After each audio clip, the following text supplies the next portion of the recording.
દાદા દાદી કે પપ્પા કે પપ્પા ભાઈ કાકા કે અમારો છોકરો 12 દીકરી આ બધાનું ભેગું છે ને હાથ દીવા અલગ અલગ કરવાના, 5 દીવા અલગ અલગ કરવાના.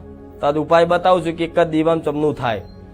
જો સાચા હૃદય ને સાચા વિશ્વાસથી છે ને એક શ્રદ્ધા અને વિશ્વાસ તમારા પિતૃઓના નામથી હોય અને મારી વાતનો પૂરેપૂરો 100% ભરોસો હોય ને એના મારું સમાધાન લાગશે, નકર લાગશે નહીં.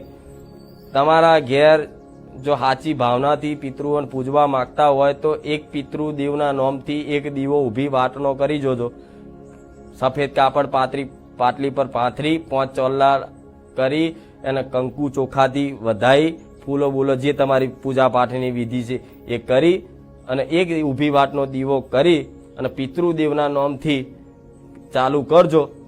અને પિતૃદેવના નામથી ચાલુ કરી તમારા દાદા હોય તો દાદાના નામની એક સોપારી જે પૂજામાં વપરાય, પૂજન જે પૂજામાં વાપરે ને નિમિત્ત બનાવો એક વિધિમાં કરે કે ભાઈ ગણપતિના નિમિત્તની એક સોપારી હોય છે, તેવી રીતે તમારા પિતૃઓના નામથી તમારા દાદાના નામથી એક સોપારી, બીજી તમારા પપ્પા હોય તો એમના નામથી એક સોપારી, બીજું તમારો કોઈ નાનો દીકરો ભગવાનના ઘેર જતો રહ્યો તો એના નામની સોપારી, એમ કરી આ ત્રણેયની સોપારીને એવું માનવાનું કે આ મારા પિતૃઓ છે.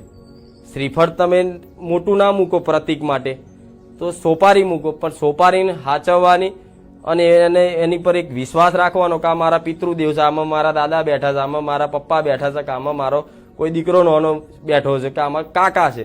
એ રીતે જો એને બેહાડી અને કુલેર કે પછી ઠોઠા તમારે જે હાલવું હોય, વ્યવહારમાં એટલું મહત્વ નહીં હોતું, તમે જે હાલો એ સ્વીકાર. પણ જય માતાજી મિત્રો, વિડીયો સારો લાગ્યો તો લાઈક અને શેર જરૂર કરજો મિત્રો.